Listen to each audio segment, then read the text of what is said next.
জুলাইয়ের স্টলটা আমার খুব ভালো লাগছে, ওখানে অনেক ইনফরমেশন ঠিক মতো দেওয়া। অনেক আমরা এখানে ঢুকলে অনেক কিছু জানতে পারবো যে ৩৬শে জুলাইয়ের বিষয়গুলো নিয়ে। পানি বিতরণ করতে যে মারা গিয়েছে, তার জন্য হয়তো এখানে রাখা হয়েছে স্মৃতি হিসেবে।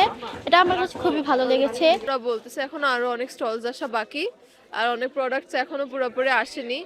আর জুলাইয়ের স্টলটা আমার খুব ভালো লাগছে, ওখানে অনেক ইনফরমেশন ঠিক মতো দেওয়া। না, আজকে প্রথম দিনে মানুষ এমনি কম আসে, কারণ স্টল আসতেও তো সময় লাগে, মাঝামাঝি গিয়ে মানুষ বাড়ে। কারণ প্রথম প্রথম মানুষ আসেই কম, মানুষ আসি মাঝামাঝির দিকে। আমি তো প্রতিবার আসি না, তো আমি বলতে পারবো না ব্যতিক্রম কিছু আছে কিনা, কিন্তু আমার ভালো লাগছে। আমরা এসেছি বসুন্ধরা থেকে, পছন্দ হলে কিনবো, এমনি দেখতে আসছি। আমি, আমার মা, আমার খালামণিরা, আমার হাজবেন্ড। এখনো তো ঘুরেই শুরু করিনি, মাত্র এখানে ঢুকলাম, এখন ঘুরবো, তারপর হচ্ছে গিয়ে বলতে পারবো। না, এটা খুবই ভালো লাগে যে মানে বছরের শুরুতে এরকম একটা মেলার করে। এই জিনিসটা খুবই ভালো লাগে যে হচ্ছে গিয়ে মানে এখানে এসে অনেক ধরনের জিনিস, অনেক কিছু কিনে নিয়ে যাওয়া যায় বাসায়।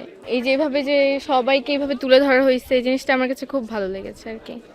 যে আমরা এখানে ঢুকলে অনেক কিছু জানতে পারবো যে ৩৬শে জুলাই। না না, আজকেই আসলাম, এখন আবার জানি না আবার কবে আসবো। খুব ভালো লাগছে এখানের সব জিনিসপত্র, এমন দোকানগুলো অনেক সুন্দর। মোটামুটি সবই দেখা আমার, নতুন কিছুই দেখিনি। না, আমি ফার্স্ট টাইম বেড়াতে আসছি। আমি নারায়ণগঞ্জ থেকে এসেছি। এটা হচ্ছে উনি পানি বিতরণ করতে যে মারা গিয়েছে, তো এটা হচ্ছে খুবই দুঃখজনক। তার জন্য হয়তো এখানে রাখা হয়েছে স্মৃতি হিসেবে। এটা আমার কাছে খুবই ভালো লেগেছে, সবার কাছে ভালো লাগবে, কারণ এটা অনেক অনেক দুঃখজনক।